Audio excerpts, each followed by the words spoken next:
What's up, dude? Can't hear you.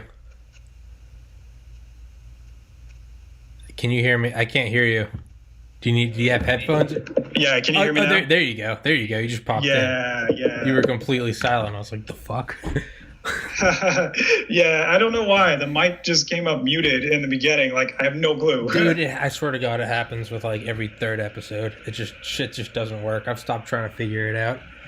Oh man, look, I feel you, man. Like, it never works, especially when you're trying to get it to work. Like, and you're doing a podcast, you're like trying to get Yeah. things going, and it's like, why does this technology not work? What the Yeah. hell? Yeah, dude. I got a fucking technology. I shit on this is a Shure microphone, and I always say every episode it's a Shure piece of shit because it doesn't fucking work.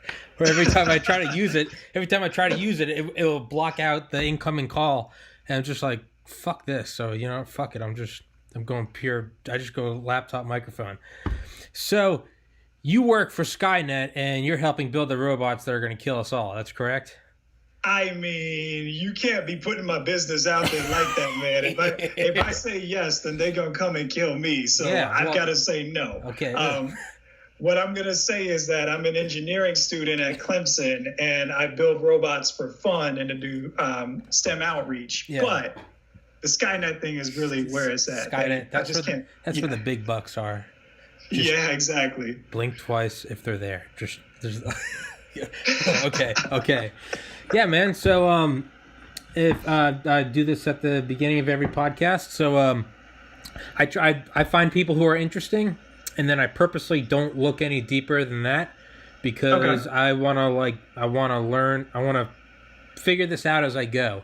So Okay. because I figure I want it to be like a normal conversation you strike up with a stranger, and I figure whoever's listening to this, they're not. When I have guests on, I don't prepare questions or I don't research them or figure, whatever, because whoever's listening to this, they didn't do that. So I wanted to kind of be vicariously through me. So I know you do stuff with robots, and I thought that was cool, and I didn't look any deeper than that. So why don't you introduce Yeah. yourself, and let's go from there. Yeah, man. So my name is Aaron Shepard, as in Alan Shepard. I'm a big like space and robotics nerd. I've got a bit of a crazy background story, but now where I've ended up is I'm finishing a second degree in engineering at Clemson University. And while I was doing that, I've really got into aerospace and robotics. I did some work with NASA. And now I actually have my own company where I create these robots that you can drive with your brain. What? Okay. Yeah. All right. Hold on. Let me turn the fan on. You can drive. What the hell? All right. Yeah. All right, dude. Well, you can't just stop right there. So, yeah, dude, I thought you built like little. I don't know. I don't know what the hell I was thinking. That's a lot more impressive than I thought. All right, so let's start. How'd you end up doing stuff with NASA? I don't know where to start, so we're just gonna start with that. So long story short, I've always really been into like a lot of people. I grew up in the '90s. I saw the space shuttles take off, Yeah. and I was like, "Oh, that's awesome!" My mom actually told me this a while ago, but apparently when I was little, I'd get like a cardboard box and sit in it, and I'd be like, "That's my spaceship." Yeah. And so I would like try to go to space in that, and so right around, I believe it was 2004, which was my freshman year of high school. I remember when they announced that they were canceling the shuttle program, and then, at the time I didn't know any better, and you're hearing all these rumors that there's not going to be a space program, that there's no point, and so I just kind of gave up on that dream. Uh-huh. I had a whole nother life, went to school, I got a biochem degree. I was like, I don't know what I want to do. I have a bunch of doctors and nurses in my family. So I was like, hey, I'll go be a doctor. Did the MCAT, got into med school, sat through that for a year. I actually remember this. It was in a health and society class or something. And I was watching the European Space Agency land on the comet. It was 67P. Yeah. And I was watching as they were getting data back from that. And I was thinking in the back of my mind, like, man, that would be really, really cool if I could do that. Like, what am I doing here? Yeah. Like, I don't screw saving people's lives. Like, I don't care about that. I want to send stuff to space. Like, that'd be awesome. And so over my first year of med school, as the year went on, I realized that it wasn't for me, and it was really starting to affect my mood. Not that I have anything against medical training or medical education. I think it's awesome. Did I tell you this, or sorry to interrupt you? Did I tell you that I got into medical school out of college and I decided not to go? Is that dude? Okay, okay. I was like, okay. I was like, because that's too crazy. Yeah, sorry, keep going. Yeah, no, yeah, keep going. Sorry. Yeah. You did a year of it. It was affecting your mental state. Say that one more time. I said, go on. You said you did a year of it. It was affecting your mental state. It was affecting your mood. Yeah, and I mean, it was really just the stress was eating me alive. It was.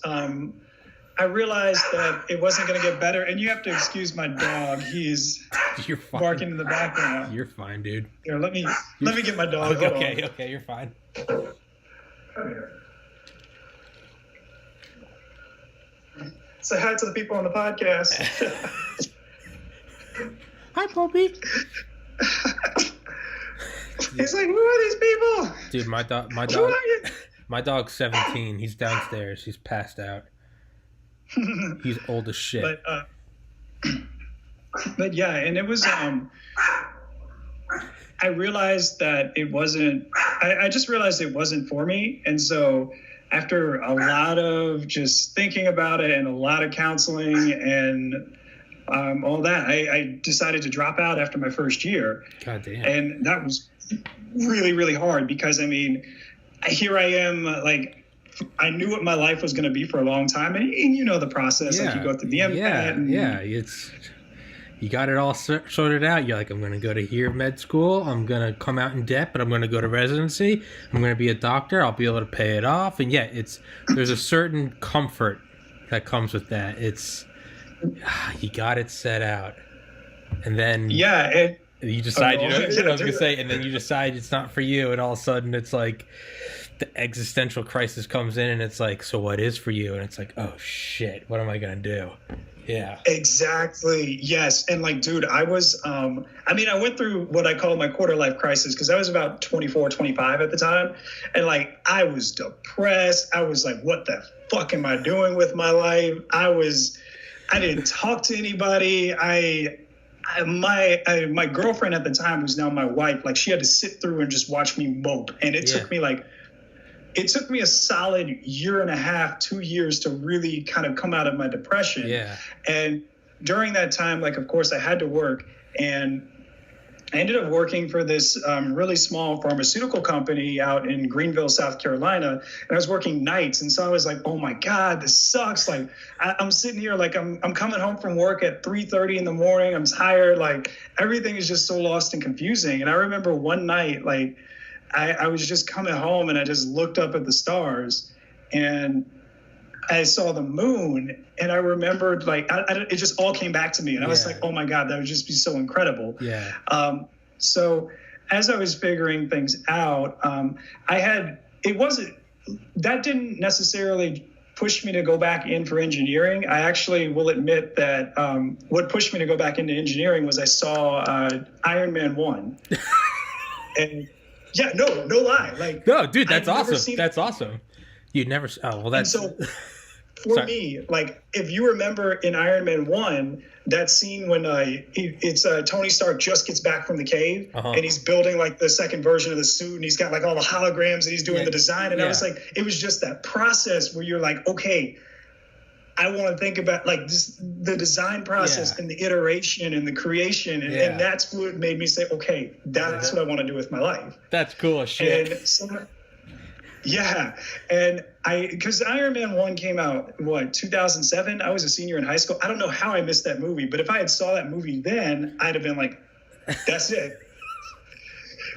So, but needless to say, I knew I wanted to go back into engineering. And so I was applying for engineering programs at the time. And then while I was working, I was always kind of, I was just really interested in space. And I was always looking at NASA's websites and checking out what they were doing. And I remember thinking to myself one night, I was like, man, it would be so cool to work there. So fast forward about a year later, and I'm redoing my engineering degree. I pretty much had to start from square one. So I am in college again. I'm 26 years old with a bunch of 18-year-olds in my class, and I'm like, what the fuck am I doing with my life? This is horrible. Dude, I'm 29, and I enrolled in online graphic design. I've taught myself graphic design over the last 3 years, and I'm learning that. I want to get this podcast going, but I'm enrolled in there just so I can like get a job and have income. But no, dude, I'm with you. It's even though it's online, it's not in person. You know, it's always the introduction, and it's always like, all right, everyone say who you are, and it's like, oh, this is my freshman year. I'm just like, dude, I'm almost 30. Like, what the fuck am I doing? I graduated college in 2013. No, I understand. I understand the awkward pain, the what the fuck. You're sitting there by yourself on the toilet sometimes, and you're just like, what am I doing? What the fuck am I doing, man?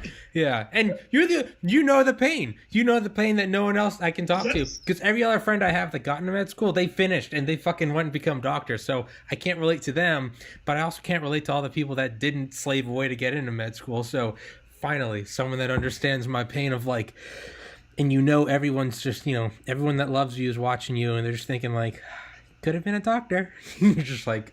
Yeah, and I mean, not to speak badly about my loved ones, but that's exactly what happened. Like there was,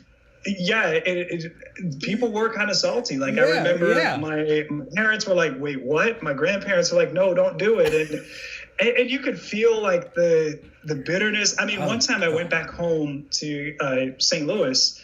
And I went to the church that I grew up in, and it's like, oh yeah, well, he dropped out of med school, and it was like. Okay. Yeah. But dude, yeah, I totally know your pain. And actually when I read that message that you sent me, I was like, oh, me and him are okay, good. Yes. Yes. Beautiful. Yes. It's you. Yeah, I mean, I was lucky. My parents never said anything. I'm extremely lucky for that. But now ex-girlfriend, I remember she graduated a year after me, so I was down at her graduation. First time I ever met her dad, who was like did like medical technology and stuff, this big balling guy. And I had just like a couple weeks prior decided I didn't want to go to med school. I'd gotten to Miami, and I remember sitting next to him through the entire graduation ceremony, and he just kind of kept talking out of the side of his mouth. He's like, I mean, you should really think about going to medical school. And I was just like, fuck, man, I just, I don't love your daughter any less. Like, but I was just like, dude, I had friends who were just like, dude, you could have gone to, what'd you do? Like, I'm just like, fuck, like, it almost would have been better to just have been like failed and been a degenerate than not have gotten in and then not gone. I'm like, fuck, I wish I maybe just didn't get in. But yeah, we're straying off into the weeds. Fucking, so you're driving back, you look up at the stars, it's Iron Man, you just kind of feel a passion for it. That's just a goal, something to work towards. That, yeah. And again, it's as much as med school wasn't for me, a lot of times that pre-med, there are those habits that you pick up during those pre-medical years, and part of it is working towards something big. And it's I wonderful. Can't not do that. It's the best. Dude, I interrupt a lot, so interrupt me back. It's fine. No. It's natural, man. Back and forth. All right, yeah, dude, yeah. But that's what I loved, man. There was, it didn't matter how shitty it was. I'd be walking around on campus at UGA, University of Georgia, between classes, and even in between classes, I'd be on my phone and I'd be going through organic chemistry PowerPoint slides, just flipping, I got a master and I got a perfect, it doesn't matter if a 93 is an A, I want a 99. Like shadowing doctors at the hospital, doing research, just doing everything. 'Cause it was like just that far distant goal. And it always felt so great because at the end of a long day of studying and shitty lab partners and everything, it was just like, okay, another day in the books. And that you had inched a little bit closer to your goal. And for several years after when I decided I didn't want to go, you said you crashed and burned or, were depressed for like a year and a half. Yeah, man, I went down for like 5 or 6. I just didn't know what the fuck. I had no goal. So, I mean, honestly, I just a lot of bad habits. And, I started teaching myself graphic design. I moved home with my parents in 2016. Not proud of that. But finally, I was just like, you know what? Like, was like last December. I was like literally like 8 weeks ago. I was like, I've always wanted to start a podcast, and I was like, what if I just started? And dude, it has been the saving grace because it's just this thing that I built, but it's like the long-term goal. Like, can I turn this into like income? And it's like every day I can just see like a subscriber go up or a couple more views, and it's just it reminds me of trying to get into med school. It's gruelingly slow, but it's just like at the same time you fucking love it. There's just this thing and it focuses your mind. I'm working out, I'm dieting, I'm meditating again, all shit I haven't done since college, and it just it's this thing on the horizon, and it just pulls you towards it, and it's seductive. Yeah, that's what it is yeah all right. And for me, like I didn't realize how much of a high achiever I was until recently in life, where I just need a goal and I need something to push for. Like I have what I call Luke Skywalker syndrome, where I'm always looking at the horizon because I'm always like, okay, what's next? What's next? And now it's a double-edged sword because I have to make sure that I always take a moment to enjoy what I have. But at the same time, like life is about, why wouldn't you want to go for more? Like it's life, go for it all. Yeah, exactly. But, so freshman year my first year at Clemson, which is equivalently my freshman year again, I think I was derping around Reddit or something, and I remember kind of putting things out there like, hey, I'd really like to work at like a NASA or a Lockheed or Boeing. And I did it in the engineering subreddit forum. And of course somebody was like, yeah, we'd all like to work there. Get in line. Like, it's Reddit, like people being assholes. Yeah. But it's like, all right. I want to see if I can pick up that message too. Yeah. All right. I just want to be like, me. All right. But I was in the NASA subreddit, and somebody recommended that I check out the space grant. And so every state, turns out, has a space grant where NASA gives that state money to get students who are interested in doing NASA-related projects funding.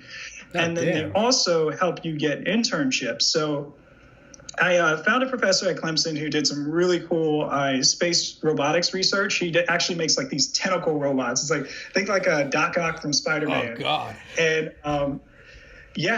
and so I got into that lab. I was like, look, let me in. I really want to learn. He's like, okay, that next semester he got me on a project. I was like designing this flexible robot to grab satellites in space. It was really cool. And that summer, he actually asked me to help out with one of the PhD students, or two of them. They had built a tentacle robot, and they were taking it down to Johnson Space Center in Houston to test it on like the mock ISS. Like the ISS that they train every astronaut that's flown since like the 90s. We were in there for 3 hours, and we were just sitting there like trying to test our robot and making sure that I can bend into the crevices and all that. And I mean, don't get me wrong, it got a little boring because I mean, you're in this, it's 7 feet tall and maybe like 10, 15 feet long, and there's stickers of the panels of the ISS and all that. But it was just like, in my mind, I was like, every astronaut that has ever flown in 20 years has been in this, like where I am right now. And that's just crazy. That's insane. So fast forward the next year, I decided to go up and apply for a NASA internships. And I remember telling my wife, I was like, oh yeah, there's no way I'd get it. I'm just going to do it just to do it. And in March, I got an email saying, hey, we want you to take this internship. And so, ironically, I kind of talk a lot. No, and I talk scattered. No, I talk more than anyone, so shut up, all right, dude? You're preaching to the choir. Go. Just go.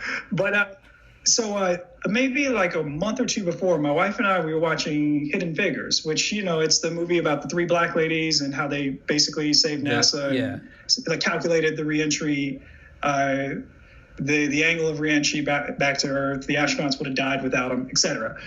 So that took place at Langley, which is up in Hampton, Virginia. And when you know it, the email came from Langley, which is ironically the first NASA center. Like back when NASA was just NACA.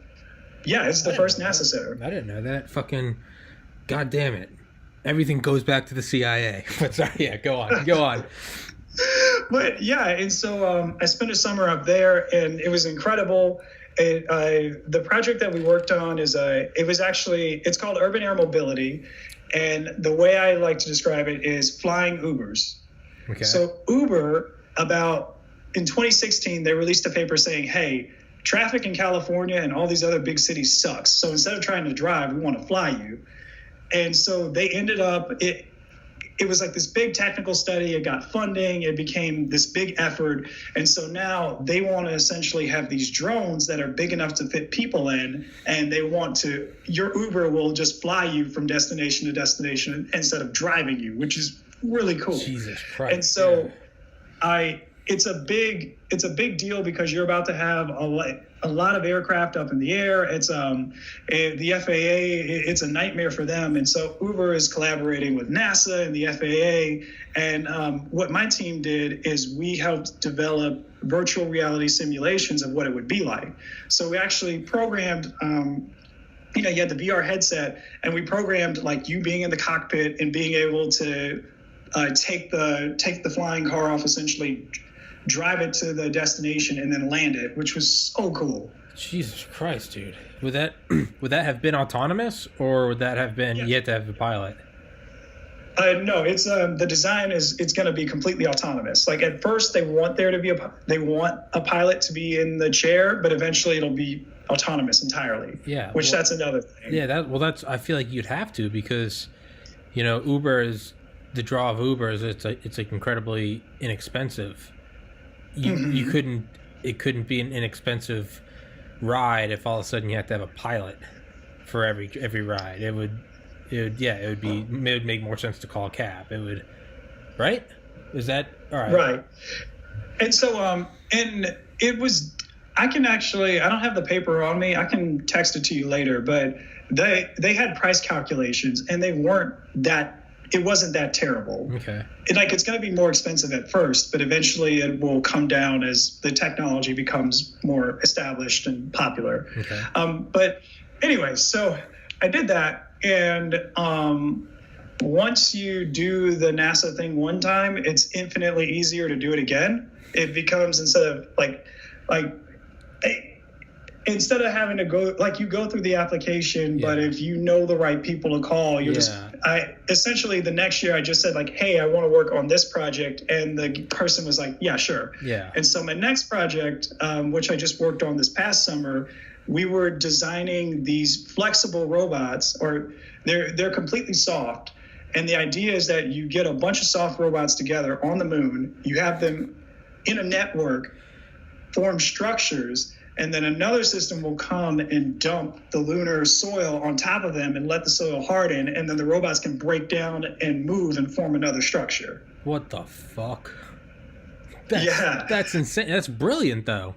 It's like, so you could use the same thing again and again for a bunch of different structures, as opposed to having to ship something up every single time.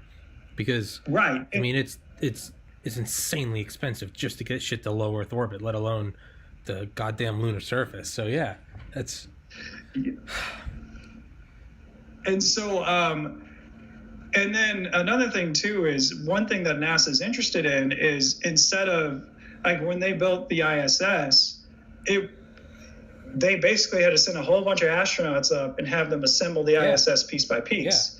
Yeah. And so one thing that is very popular now, or an idea that they're really trying to push, is called in-space assembly, where instead of sending up a bunch of people, you send up a bunch of autonomous robots and you have them work together and to assemble whatever structure you want built. Mm-hmm. And so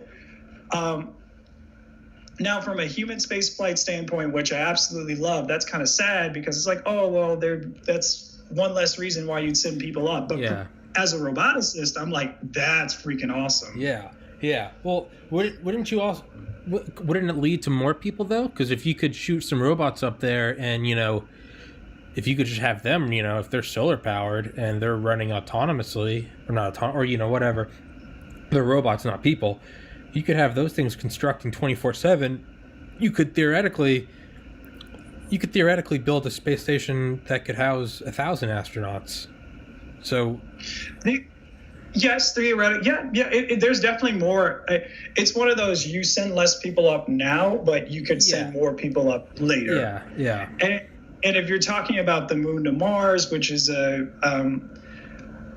my personal opinion is that you should use the moon as a training ground for Mars. Then yes, you have the robots come in, build your facilities, and then when the people come, it's all ready to go. Mm-hmm. And I think that's what they were planning for a Mars landing. Is a lot of the landing site would be constructed long before the astronauts actually get there. Mm-hmm. Anyways, it was just such a cool project. And again, as someone who really likes space and robotics, being on a project like that was awesome because it's you get to merge those two worlds. Mm-hmm.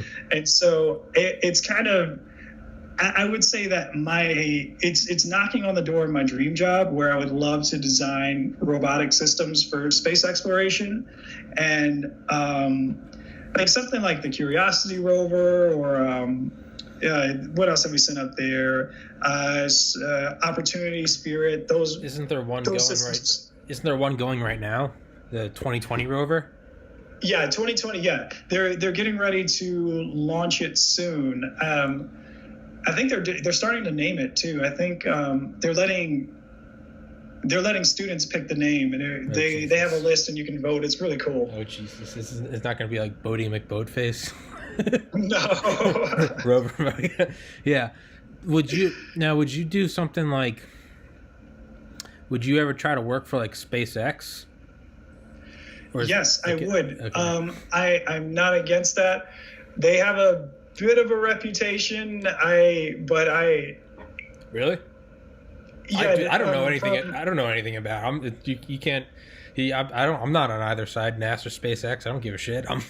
What's the reputation? No, from them, what I've heard in the past, and I don't know anybody who's worked at SpaceX personally, or I know someone now, but she's not back yet.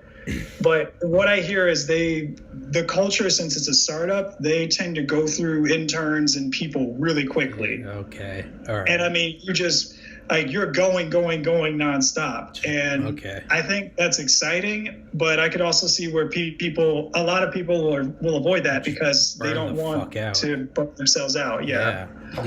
Have you listened to or read, or I don't read, I listen to books. Have you listened to or read Space Barons? No, I haven't. Dude, you need to. I did like a month ago, 2 months ago. It's basically about like the race between Bezos and Musk. But yeah, that's kind of what they talk about with SpaceX. It's just like a grinder.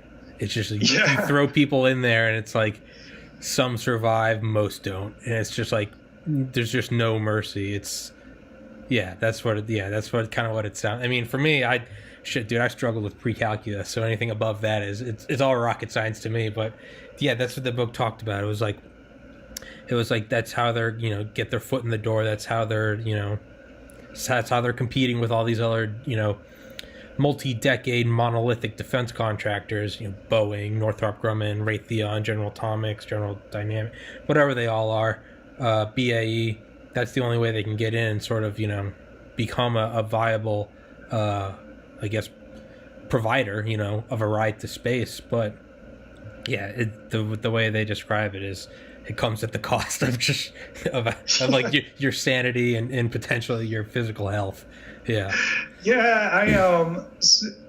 I don't know how my wife would feel because a lot of their facilities are either in Hawthorne or Cape Canaveral. Yeah. And so if I'm all the way out on the West Coast and I'm working 16 hours a day, don't know how the missus would take that. And I don't know if I want to chance it. But either way, like I think your SpaceX's and your Blue Origins are playing such an important role now. Mm-hmm. And because what they allow you to do is it's like the railroad. The government originally they subsidized the creation of the railroad, mm-hmm. and then the private companies came in and found a way to really make a profit off of it. Yeah. And that's the way that space is. So the government paves the way, and then now you have the private companies who will come in and create the industries and the technologies and everything else. And so everybody has a part. Mm-hmm. And especially one thing that I can say as someone who really likes space is that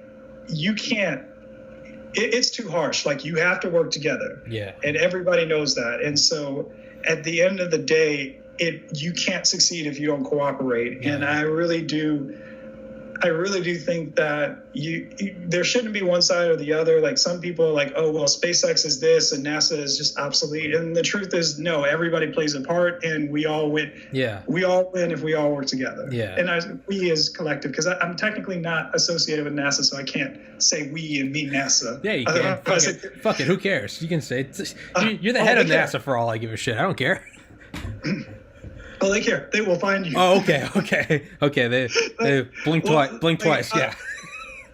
But no, it's interesting because I think last year on my Twitter, I tweeted like, "Hey, I'm going back to NASA," and I tweeted like a bit about my story where it's like, "Yeah, 4 years ago, I was, I dropped out of med school, and now I'm doing my second round at NASA," and it went semi-viral in that it got like 1,000 likes and 100 retweets. And one of my mentors at NASA called me, who I know is not on Twitter, and she was like, "Hey, I didn't know you were coming back." Oh, fuck. And it was like, "Yeah, we saw your tweet." I was like, "Oh shit. Oh, god damn it. Okay. Yeah, dude, okay, so yeah. Okay, so you don't speak for NASA. Let's establish that. I don't want them coming after me. I really make sure anytime, because like sometimes I'll talk about my experiences, but I have to put that in like very big letters. Like, hey, I'm not. Yeah. I gotta cover my ass. Yeah. Man. Like, no, dude, I feel you entirely, dude. Yeah. All right, but so in that, I know the primary interest was robotics. So I just want someone to talk to. I don't give a shit, dude. We can do whatever. We can fucking talk about. Fucking, I don't know, Disney's Atlantis, man. I don't give a shit. anything, dude. Yeah, man. But and so while that was going on, because again, you and we're birds of a feather, overachievers, multiple interests. You can't go through the pre-med grind and not be passionate about something. Yeah. So one thing that I'm really interested in is science outreach. And in particular, I want to get students interested in science in a way that hasn't been done before, because it used to be really easy.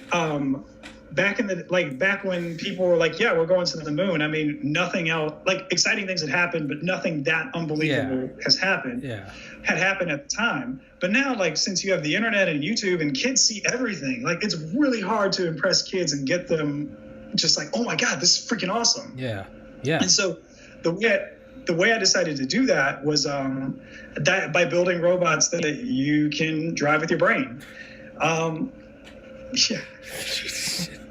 It's just it's so nonchalant. Like, yeah. So I decided to build robots that you drive with your brain. It's just like, fucking come again? Like, what? So what happened was it was actually, I was taking a robotics class at Clemson, and it was like one of those it's like one of those fun 1 credit hour classes where you just show up and don't be a dick and you get an A. And so they give you like these Lego Mindstorm robots, and you program them with MATLAB. And one day I happened to be reading on the internet that somebody had taken, it was the Star Wars like Mindflex toy, where basically it's like you can use the Force to lift the ball. And what it is it's an EEG headset that's reading your brain state. And so when you become really focused, the headset will send a signal to the fan and cut the fan on. And then as you start to lose focus, it will slowly ramp the fan down. And so that's how you control the height of the ball. Okay. And so what somebody had done is they took the headset and rewired it to pipe data into an Arduino, which then you could pipe out to your computer or whatever. And so the tutorial that I was originally following had somebody like they used their brain to cut a TV on because they linked it to like an IR transmitter or something. And so what I did is I took that tutorial and then built upon it. I had the data piping out from the headset into my computer, which then the MATLAB program was reading the headset data and issuing commands to the robot. And so about 3 years ago, I released a video, and I was so impressed when it worked. It's just, I pressed the button to start the program, and then all of a sudden I was just thinking really hard about things, and the robot was moving. What the fuck? What the fuck, dude? That's some goddamn like Zen Buddhism shit. Yeah. Dude, keep talking. No, because I'm gonna keep interrupting. So I'm sitting back to force myself to listen. So just keep going. No. Keep going. Yeah, man. And so I'm involved with a program at Clemson that does a lot of science outreach. And so I went to the director and I said, hey, look at this really cool thing that I made. Can I do it for, I think it was Girl Scouts Day or something like that. And she was like, yeah, sure. And so since then, I had just been doing these outreach events with the brain robots. I talk about how it works and how your brain works, and the kids always get really excited. And over the years, people had told me, like, yo, this is a really good idea. You should try to make something of this. Yeah. And my general rule is that if I hear the same thing multiple times from different people, I at least want to think about it. Yeah. And so after thinking about it, I said, okay, over the years, I had become close with two of my classmates, and they had been helping me run the workshops. And one of my classmates is he's just really business savvy. And so he's like, dude, we need to form a company and we need to like share this. And I was like, okay. And so as of the beginning of this year, I have a company. Fuck yeah, dude. Fuck yeah, man. Yeah. Dude, that's what led to this podcast is I had enough people over the years telling me, like, Tommy, you can fucking talk to anyone. Like, my best friend told me last November, like a week before I started this. He's like, dude, you've been doing podcasts your whole life. You just haven't been recording it. And I was like, that's a good fucking point, dude. So, yeah. But, yeah, man, it's... Yeah, no, I get what you're saying. So, now what exactly is your company? What is it, or what is it going to be? Like, it's... I'm too stupid for robotics, but what are you gonna I guess capitalize on, literally and figuratively, with your goddamn psychic robots? So there's a couple directions we can go. Right now, we're primarily marketing it as a brain exercise tool because you have to put your brain in certain states to make the robot do certain things. Like, now I have it programmed to where, and of course, like, I went back, redesigned the robot, did it all on open source hardware. So like Arduinos, not Legos. So basically I can claim that this is mine. Yeah. And so we're marketing it.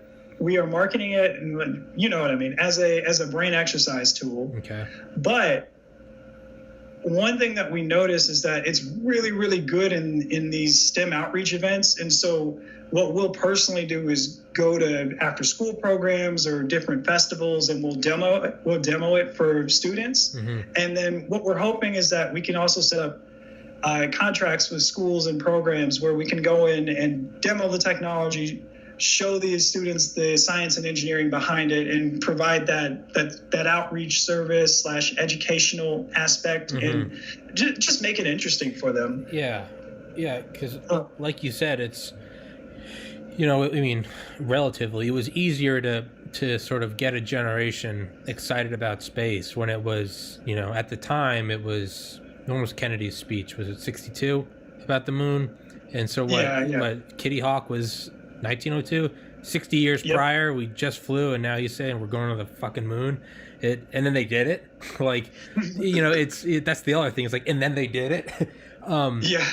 But I mean, that's again, relatively, that's an easy way to get everyone, inspired. It's sure we had the space shuttle, and you could argue the International Space Station, but yeah, you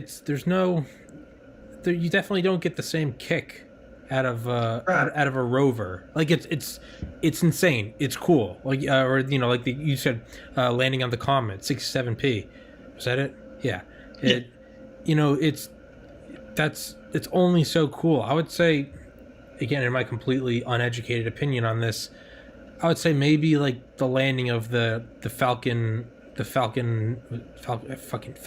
the side boosters.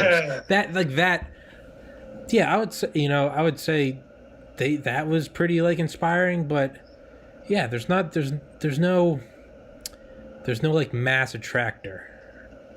Right. And it for me, I think it's because as time has gone on, you just have to up the ante, and you almost have to show people the magic that technology is. Yeah. And we just did a demo yesterday, and of course, like there wasn't a hookup for our laptop, so I didn't have slides, so I couldn't read off of it. So I was like, okay, fuck it, I'm gonna wing it. And so, do it live. Yeah. Yeah, fuck, do it live. And one thing, this ties back to something. So my wife she's in the process of starting her own personal brand she's a teacher, and she focuses on teacher self-care. So she's reading all of these books. And so by her reading all of these books, I'm hearing about all these books by proxy. And one of them is, it's called Start With Why. And it talks about really successful brands and companies. They're successful because the why they're doing what they do matches their actual actions, and B, the brands that have loyal followings. So think Apple. People don't buy Apple because it's inherently better. People buy Apple because there's an emotion that Apple invokes within them. Yes. And so it's finding that emotion or finding that deep-seated desire and invoking that, and that's what's going to make your brand, your product, your company, whatever, successful. And so in thinking about that, what this project or what this product that I'm offering does is it satisfies that innate human desire to feel like a fucking superhero. Like literally to be fucking goddamn Doctor Strange. Like you can exactly. You move shit around. It's man,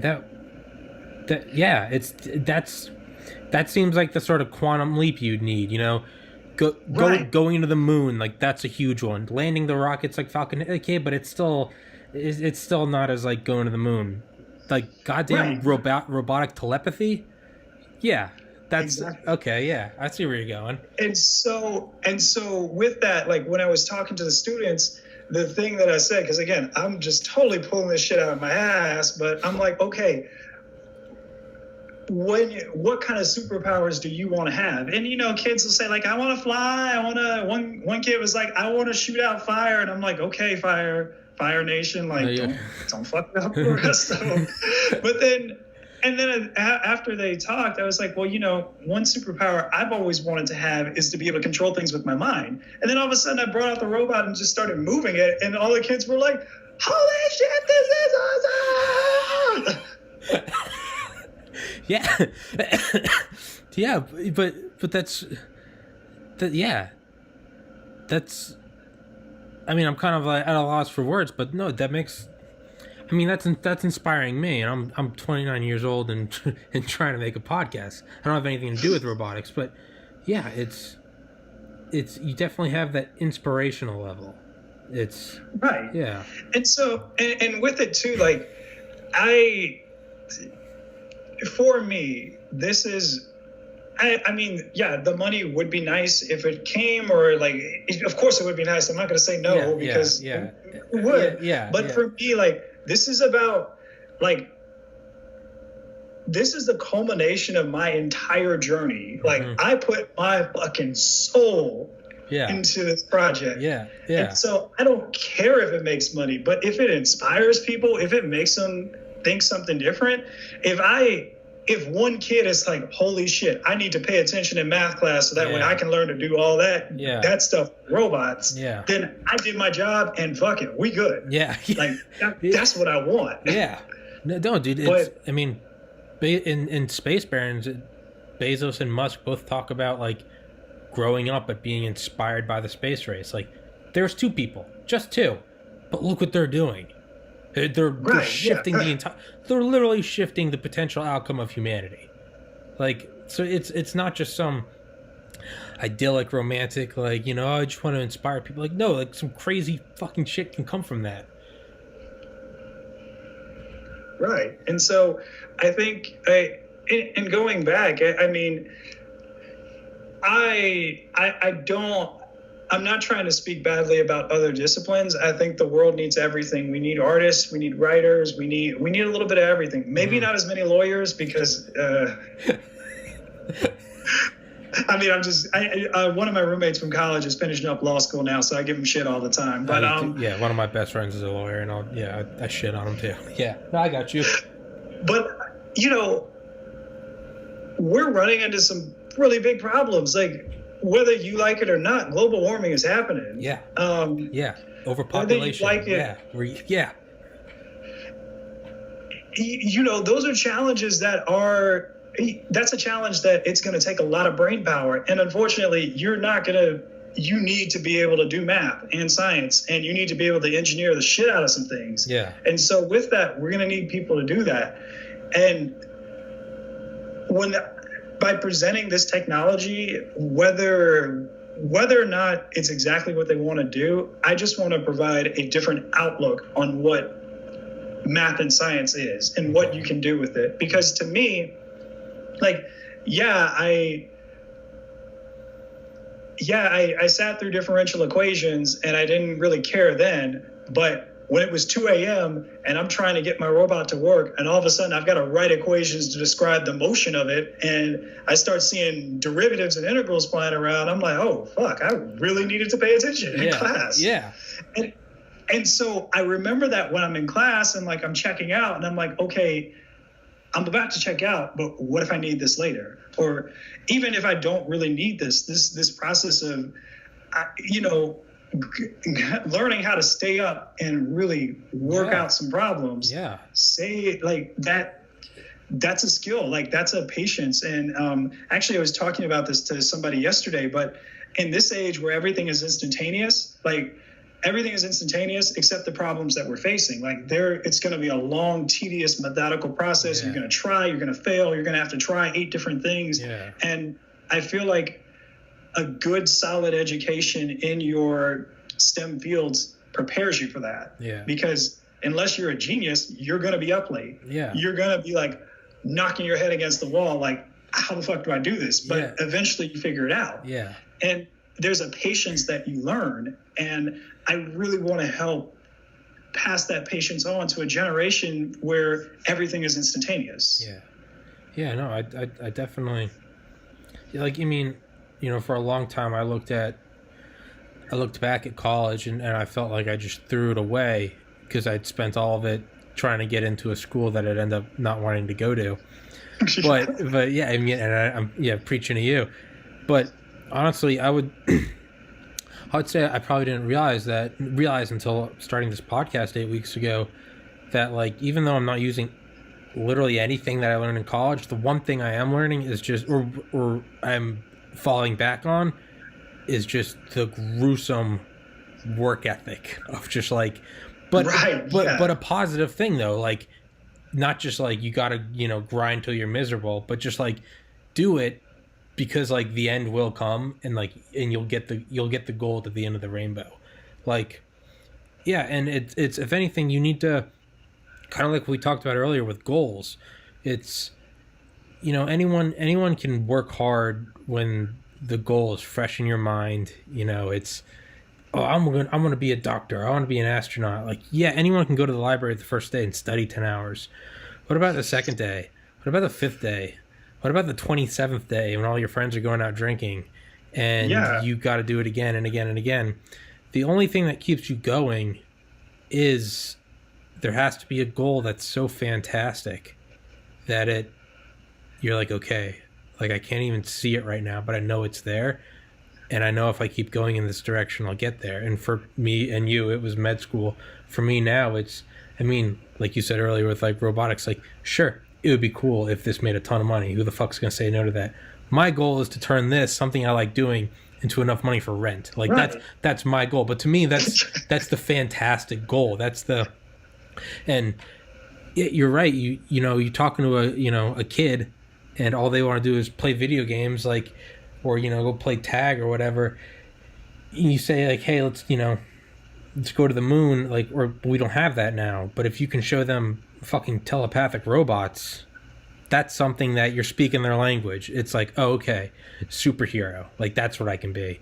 And that's what's gonna, like, that's what you, like you said, that's what's gonna keep you going till, excuse me, till 2 a.m. Like, that's what's gonna, I think there has to be some, I keep saying it, but there has to be some fantastic goal. I mean, like, awesome, like, 2 words, like, awesome. Like, it needs to inspire awe. And that's what has to get you into it. Like, I mean, that's beautiful. That's, fuck yeah, man. You're goddamn Tony Stark. Yeah, man. You know, that was the goal. Like, that was the goal. And honestly, as much as I complained about the path that I've taken, and I still complain now. As a matter of fact, I was complaining about it this morning because, like, of course, I'm in school again and I'm broke and I'm like, oh my God, what am I doing? Yeah, the goal, it's, you don't have the same, you saw Iron Man the first time or you're driving home and looking at the stars. That's what I was talking about. It's easy when it's fresh and crisp and sexy and it's right there. But, you know, when you're a freshman in college again and you've already done this, that's where you're like, what the fuck am I doing? Like, what the fuck am I doing? Or you failed, in my case, you failed differential equations and you're like, the fuck am I doing? Yeah, I failed 3 classes and I've failed so much throughout the way, but every failure just, because I love what I do and because I understand the implications of what I'm trying to do, every failure is like, it's just a lesson. And even if we're going to go back to this theme of the space program, as much as we don't like the big failures, whether it's Apollo 1, Challenger, or Columbia, we really, really learned some shit from those failures. Like, and so it's one of those things where you just, I complain about the journey all the time. I'm annoyed about it all the time, but I don't think it could have played out any other way. Yeah. And even just if it's just I have enough of a biological background to understand the brain, and I have enough of an engineering background to build robots, and I have a weird kooky path that allows me to combine the two and know what I'm talking about, then so be it. Yeah. So it's dude, it's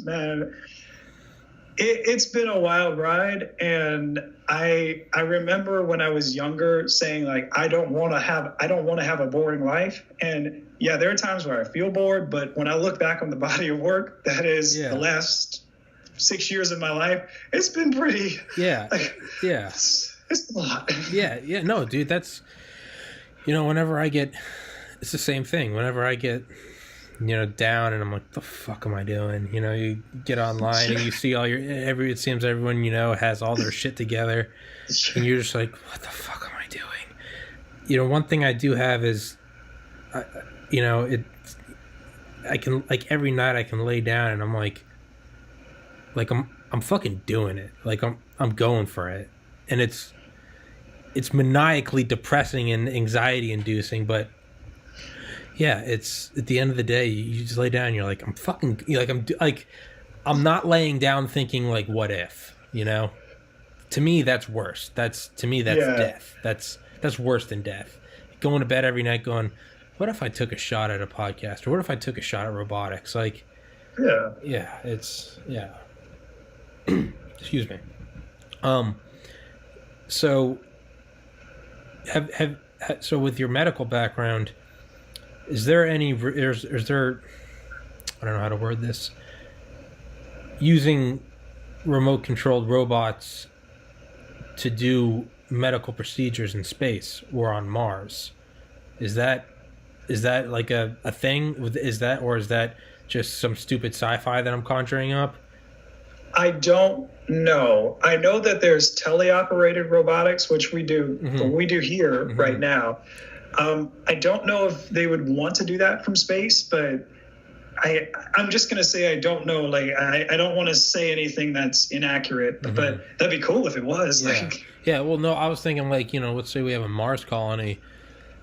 Sure, you're going to probably, at least one person's going to have to be a physician, but it would almost be easy. It's like, it's easier to send a 3D printer and then and then just upload whatever schematics it needs, and it can form, as opposed to bringing in a million different things. It almost seems like it makes sense to like send a surgical robot, but then be able to, from Earth, you know, have a endocrinologist or have a neurosurgeon or have a cardiothoracic surgeon or have whatever, a dermatologist, as opposed to having to bring each one to Mars. Do you get what I'm saying? Yeah, I can see that.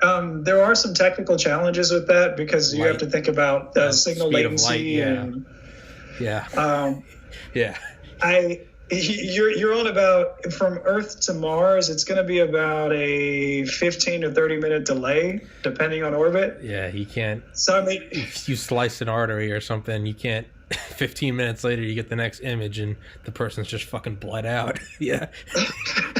Oh fuck! All right.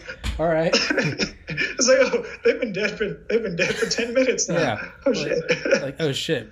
But I've been putting in 10 minutes of input. So you've just been slicing and dicing this fucking corpse. It's like a fucking horror movie.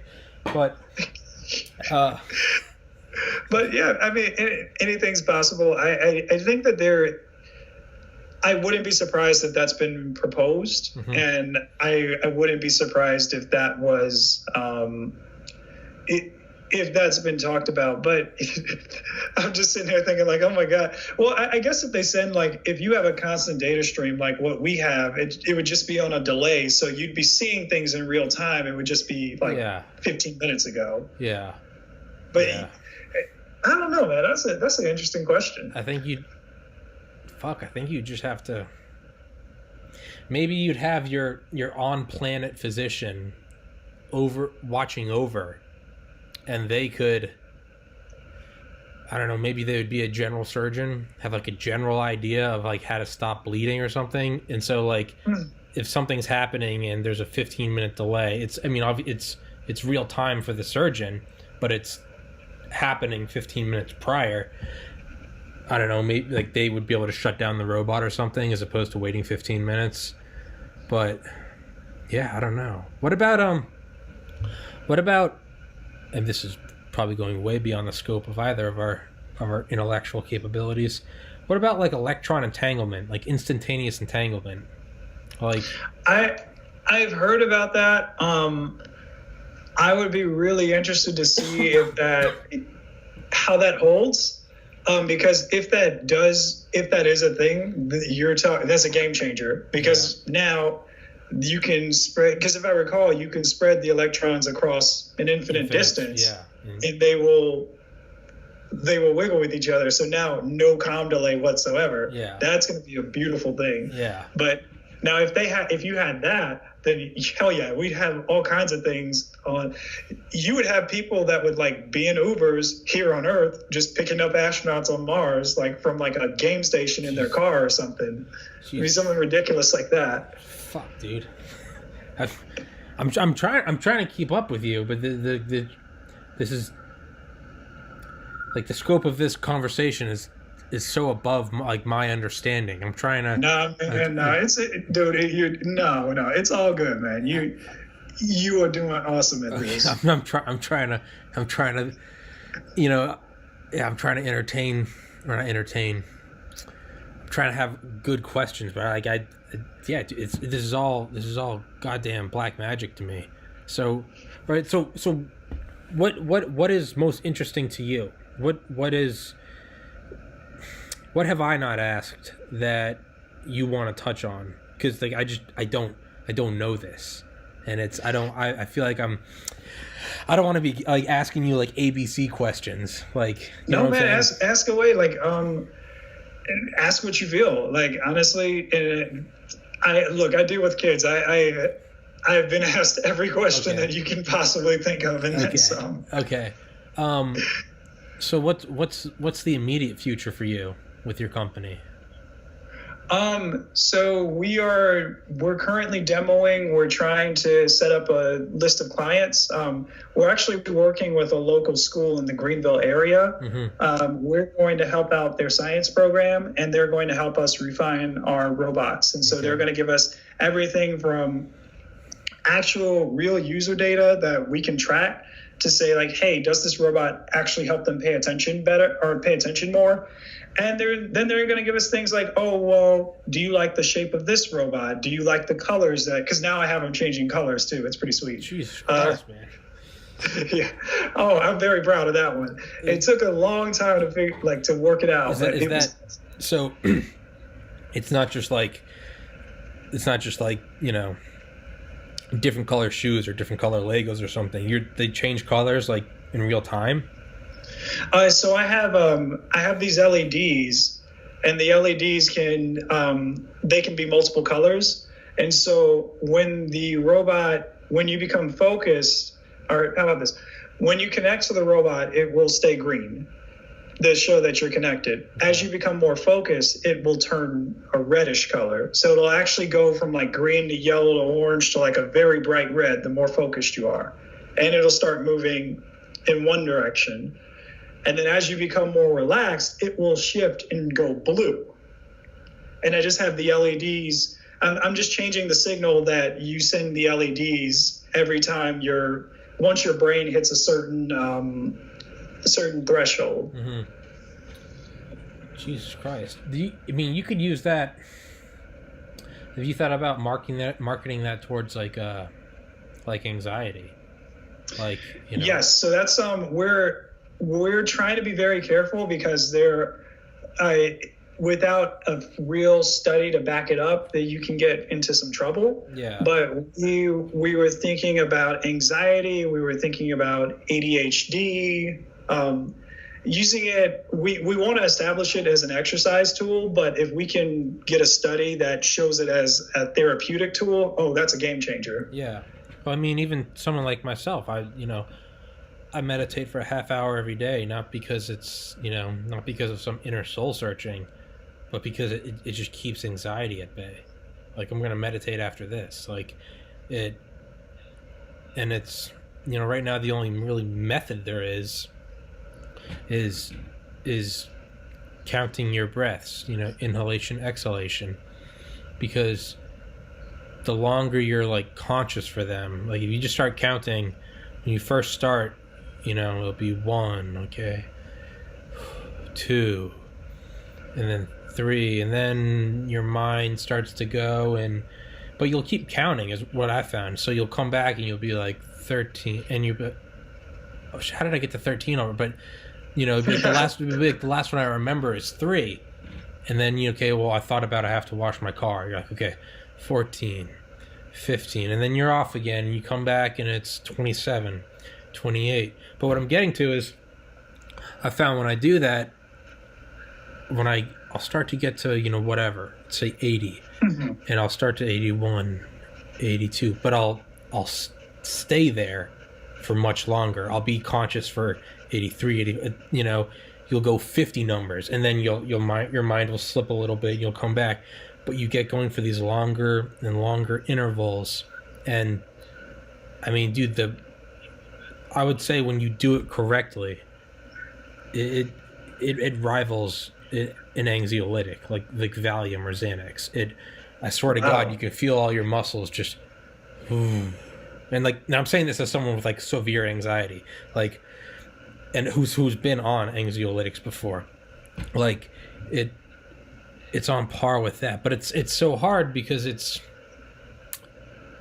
there's no real way to tell if you're doing it correctly, really, aside from counting. But I don't know. I feel like with what you're saying is like, I don't know. I'm just thinking of something that because your brain gives off like different waves through different levels of activity, right? So you got I don't even, is it theta, alpha? I don't know what the hell they are. Yes, alpha, beta. Yeah. Look, man, you know what you're talking about. Okay. But one of them is whatever is like you're more like when they do fMRIs of like monks in Tibet, they find that they can go to that mindset. They can literally scientifically quantitatively look at it, not just like, oh, he's at peace. Like, no, we're fucking looking at the screen. He's we have data. He is at goddamn peace. But if you could bring that to the layman like me, where I don't need a team of doctors, watching my brain waves, and I also don't need to go on a hiatus to the Far East and go to some mountaintop and try to find the inner self, the Brahman, like I don't have that time. Like, I like to meditate in the morning and then finish and hop on the podcast. So I'm just thinking, if you could have something that, well, I don't know, because I do it with my eyes closed, but you're using colors. I don't know, maybe if you had like a vibration feedback or something, or you're sitting on like or if you're sitting on like a like a pad or something, and you could have heating or cool or anything that's like a slight feedback of when you're getting closer to what's the calm wave. I believe so. The meditation wave I've been looking at is alpha. Okay. So there may be other ones, but when the NeuroSky, the company that I get the headset from, they say it's alpha. So I take their word for it. So let's just call it alpha. It's, if you could have, or even if you just had a gradient of, normal, chaotic, human conditioned mind. Fuck, what am I doing? God damn it, I'm getting old. I don't know what I'm doing. You know the mindset.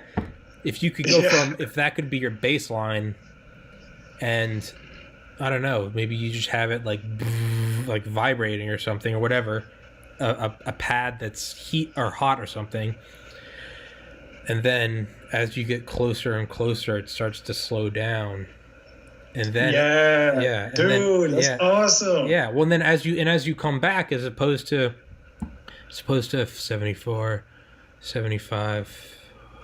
Man, that was so weird in college. I used to have that in 81. Fuck, god damn it! Instead of that, where that's your feedback. Shit.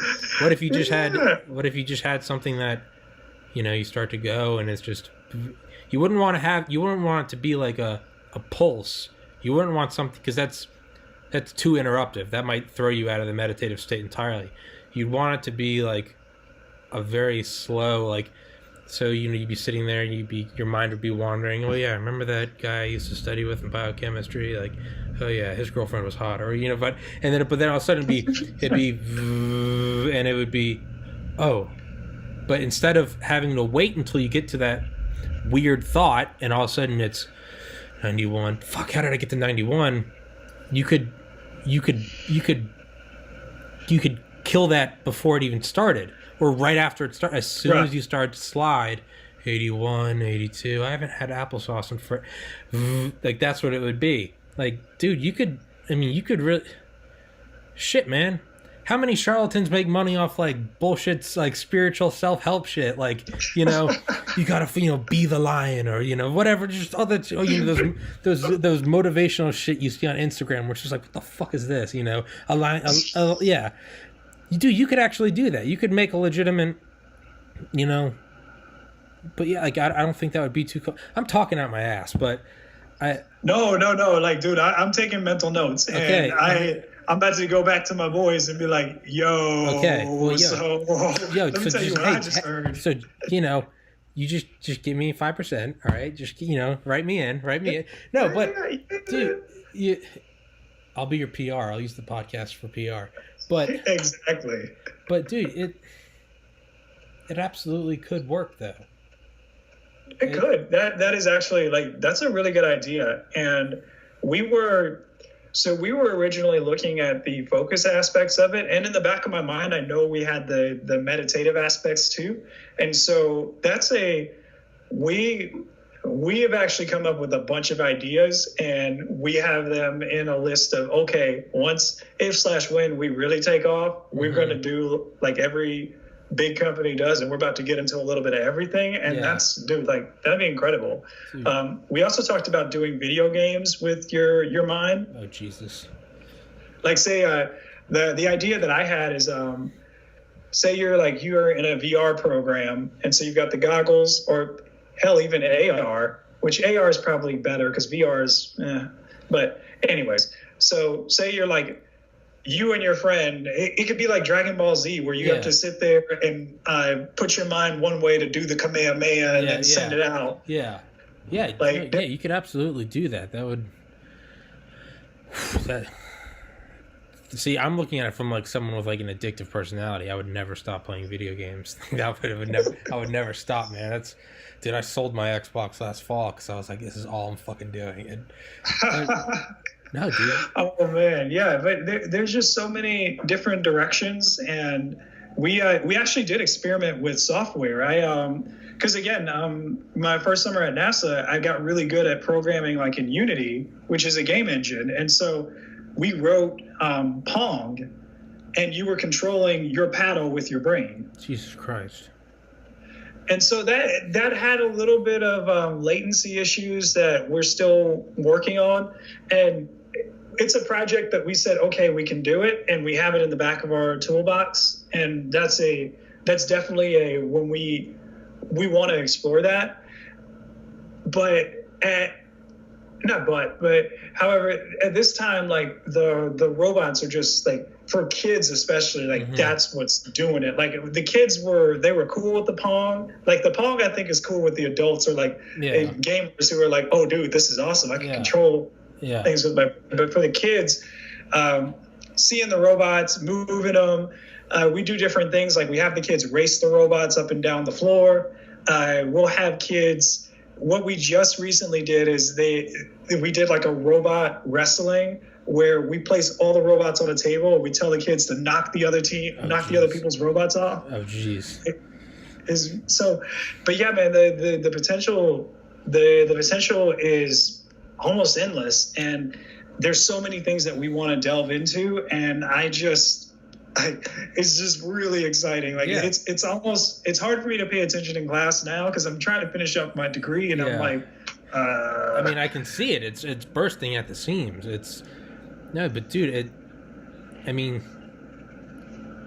I'm sorry if my mind's transfixed on it, but I'm just thinking about the meditation thing because I mean, how many people are hooked on Xanax or clonazepam or not even, but they gotta smoke a blunt every night, or watch porn or eat fast food, anything to distract your mind. Because I mean, at its base, a lot of these things we all do is to get away from anxieties or get away from things you don't want to address inside. I mean, what the fuck is Reddit? Get on there. It's like, have you ever seen the meme? It's like my parents like, why do you why do you like look at memes all day? And the next thing is like, it's just like the kid looking at the camera and he's like, so I don't have to address my inner thoughts. But it's true. Like, what the fuck are we, like all the millennial memes, everything, me in real life. It's all, but I mean, at the core, like it is, it's all about how do I escape? How do I get away? How do I, it's, we can constantly bombard ourselves. And, it's hard to sell meditation because unlike the moon or making a podcast or robotics, you can't really show the end goal to people. Like, you have to meditate to get to that point. And once you find that peace, then you're forever remembering it and like, okay, I can get there naturally. But it's very difficult, like, because do you get what I'm saying? Like, you have to be there to see it. So it's hard to sell that to people. Well, if you could, I mean, the language that our generation speaks isn't like, okay, you need to go out into a field and sit under the sun and count. No. If you could say, hey, strap on this headband, and when you get to the blue light, that's peace. Well, there you fucking go, dude. There's an app worth tens of millions of dollars, Headspace. And I've used it before. It's a shitty app, but it's about like how to meditate. Dude, if you could if I don't want to shit on it, I just didn't like it. But dude, if you just had something as simple as, here's a headband, and I don't know, maybe you've got a watch or something, and as it vibrates less, you're going towards peace, and as you're slipping away, it brings you back. Right. I don't have any money, but I would fucking buy that right now. Like, Like that's right. Yeah, man. That's. But I mean, if you want to talk about inspiring people, like, shit, man, that's how you'd inspire people. You know, my age is, you know, as kids, like, yeah, you can show the robots and stuff fighting and changing colors, and like that's badass. But you know, if you want to reach people like my age, that's, for at least for me, that wouldn't work as much. Versus if you could say, hey, here's, you know, why don't you put your demons to rest for just 20 minutes? Right. Yeah. You've got my undivided attention. Like that's how you segue into goddamn Mars surgeons. It's, again, easy for me to say all this because I have no idea what I'm talking about. But yeah. But honestly, like, again, people like you are why things are successful, because you're going to provide a perspective that me and my team, we're going to miss. And so, because we're in it and we're creating it, yeah. But when we hear what we're creating, when we hear what we're designing to, that makes it infinitely easier instead of us trying to guess or us. Sure. Because one thing I think a lot of new technologies run into is we make it and then nobody knows how to use it for a little while. So it kind of gets, I don't know. Yeah. The computer was like that, if I recall, where they made it and nobody knew what to do with it. And it took a long time before it became what it was. And it was a lot of people saying, well, hey, I needed to do this. Can you make it do this? Yeah, sure. Wasn't that Steve Jobs' whole like vision? He wanted to bring this super complex thing that you used to have to take computer courses in college. You had to learn punch cards and fucking vacuum tubes. And he was like, no, like I want the layman to be able to just punch some keys and, you know, the user interface be that easy. Yeah, I mean, that's, yeah. Shit. And so, yeah, like, honestly, man, I might be hitting you up and being like, yo, so 5% royalties, is that what we talking? Fuck yeah, man, I'll sign on to that, dude. We're coming up on almost an hour and a half. In all seriousness, do you want to do another episode? Yes. We might be playing schedule tag for a little while. That's fine. No, dude, I would love to do one. So I did an episode earlier today. Whenever I do a second one, you're never getting the best. You know, my brain's already a little bit fried. It's no, but dude, for real, I would love to do like a first one of the day and just fucking tackle this shit for like 3 hours. Yeah, man. Yeah, let's do it. Fuck yeah, dude. I told you I'd only keep you for an hour. It's been an hour and a half, but dude, yes.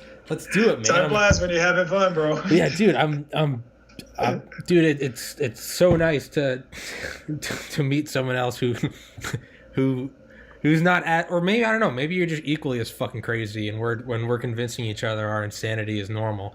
But yeah, it's yeah, dude, you're crazier than me, man. You actually went and did a year of it and then bailed. I said fuck it from the beginning. You're crazier than me. Done that. Because, dude, like, I had to pay for that shit. Yeah, I know. That's what I'm thinking. You had to fucking pay it. That's a fucking mortgage. So I need this company to work out so I can pay off my goddamn student loans. Well, dude, my uncle's a doctor. I remember him telling me, he was like, find out now whether or not you have cold feet. And I was like, why? He's like, because you can't just do a year of it. He was like, the only way you can pay off loans becoming a doctor is by becoming a doctor. It's the only way you can pay that shit off. You can't pay that shit off with a regular job. So yeah, man, I feel better talking to you. I'm like, all right. You did the right thing. Yeah. Like, so in the future, I mean, yeah, man. Look, like, honestly, when I read that comment, I was like, oh, I fucks with him. Like, I haven't even met him, and I fucks with him. Fuck yeah. Dude, as soon as I read that, I was like, dude. All right. I remember complaining to my wife, like, yo, there is not a person, nobody else like does this. No one does this. There's somebody else. Like, you got me, dude. I'm not sure if there's a third though. I'm really seriously, like, I don't know if there's, because like what we talked about, you either dip your toes in and you got debt, or it's just the whole pressure of like, I work so hard to get in. What's everyone gonna say? Right. Yeah. You and I. Yeah. I don't know. And it might almost be bad if this podcast succeeds and your robotic company succeeds, because I feel like it's not a good I feel like we don't want to start a trend of people dropping out of medical. Like, no, we need doctors. Like, you know, it's not. No, yeah. This isn't a solid trend. Like, hey, they did it. Like, no, this is a bad idea. Like, be a doctor. Don't do it. But yeah, and like I tell people, and I'm very candid. I'm like, don't do what I did. This shit fucking sucks. Like, yeah. It sounds like an epic story, but this shit sucks. Yeah, like, yeah. It's dude. I like, you know, when I have friends and, you know, much younger than me in college. And they're like, well, you know, you got in and you decided not to. And I tell them, and I'm like, hey, that's my story. I'm like, if this isn't what you want, do nursing school or be a physician's assistant or go to pharmacy school. Yeah. I'm like, don't fucking do what I did. Like, hey, epic story. And if this podcast works out, if your robotics company works out, the story will be that much sexier. But while we're in it, like, hey, don't do it. Don't do it. Yeah. It's like, you know, it's like meth, not even once. It's like, no, just don't do it. Like, you're going to be a doctor or don't. Just, dude. Yeah. And that, like, honestly, that's what I tell people. I'm like, I don't discourage people from doing medicine. I'm like, just make sure you really want to do it, because when you are in it, you are in it. Yeah. Like, holy shit, you are in it. Yeah. But I will say, like, I can see why I got to that conclusion. Like, I could see, because there was a time when I was like, yeah, I think I want to be a surgeon. And like, when I'm sitting there and I'm trying to solder a teeny tiny ass resistor on a board and I can't slip but like this far, and I'm just really focused, I'm like talking to my friends, like, I can see the aspects of that surgeon coming out of me. Yeah. Where I'm like, okay, pass me that. All right. Yeah, well, we're going to go with this gauge wire because blah, blah, blah, blah, blah. Yeah. Here's this. We're going to desolder this, put it there, go. And I could see, and I was with one of my business partners, and we were building up a robot, and I was doing that. And he was like, okay, Dr. Shepherd. I was like, shut the fuck up, bro. Fuck you, dude. Fuck you. You're goddamn right, I'm a doctor. Yeah. Dude, I still have my pamphlet from when I went to fall 2013 when I went to Miami, USC, Keck in Los Angeles, and Tulane. I've kept my little pamphlets and name tags. And people are always like, why do you keep that? I'm like, because this is the only goddamn proof I have that I got in. And I didn't go on to become an MD, but god damn it, I tried really hard and I got in. So like, yeah, I always bring it up. I'm like, hey, like, I get defensive about it. I'm like, I'm not fucking stupid. I got into med school. And they're like, all right, man. Yeah, you're smart enough to get in, dumb enough to not finish. Like, god damn it. Let's see, do I still have anything? No, I think I don't know what I did with my white coat. I think I gave it away, or I returned it or something, because it's not doing any good to me. And then I gave away like my stethoscope, my suture kit, like, actually, I'm trying to think, do I have anything from there? No, just the memories. And I mean, they weren't all bad, but it just wasn't meant to be. Yeah. And but ironically, so we were talking about using the robots in a clinical setting. One of my really good friends from when I was in med school, she's doing neurology up at Wake Forest right now. And she was like, hey, I want to do a study with this. And so we're trying to work out the details of that now. So it's like, maybe I went to med school just to meet her. And like, yeah, man. I get it. I mean, like, when I met her, she was like, I couldn't stand her at first, but then she became like a little sister to me. So like, she would always hang out with my wife and I. Like, one time her and my wife got sick, and so I was up taking care of both of them at like 3 a.m. So that kind of thing. And like, just, I wouldn't be surprised if that's how it played out, where it's like, damn, if I hadn't gone to med school, I wouldn't have met you. Because like, to be honest, like, again, it's not about the money, but if there is a clinical are there any clinical implications to this technology? Fuck yeah. I'm gonna have to lawyer up really quick. Yeah. And goddamn right. So with that, like, honestly, like, who knows? And it at this point, I'm here for the ride, and I'm just trying to make good things happen. Fuck yeah, man. Well, dude, thanks for coming on. Yeah, man. This was setting the stage. Let's definitely do another one, and definitely. I'll text you after this. Let's find a day that we can just jump on this get a workout, and then just jump right into it. Because it's second podcast. My brain's never as fresh, so you're not getting full brain power. But fuck yeah, man. Aaron, yeah, man, definitely. Thank you very much for doing it. Yeah, thanks for having me. Like, it's always like I love meeting new people, and of course, if you can, I love to talk. So yeah, dude, that's why I started it. That's literally why I started this, because I love fucking talking to people. Maybe I just love hearing my voice, but either way, I don't give a fuck. I'm doing it. Yeah, man. Listen, now one thing is I can't stand the sound of my own voice. So me neither. That's why I don't watch any of my own episodes.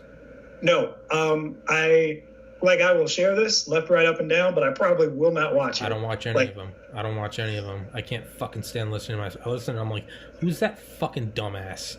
Like, yeah, exactly. I hate listening. What is this talking? Yeah. I cringe when I check my channel to see like subscribers, and I accidentally click one of the videos, and it's me like, yeah, man, I don't know, and I'm just like, oh god, yeah, I'm such a piece of shit. I hate me. Yeah, dude. Nah, but what was it? So we can definitely talk about this next time. But I ended up about a year ago. I actually did a TEDx talk, and so that's really cool. And it's an amazing experience. Don't go into that. Save that for the next one. Don't even. I don't want to half-ass it.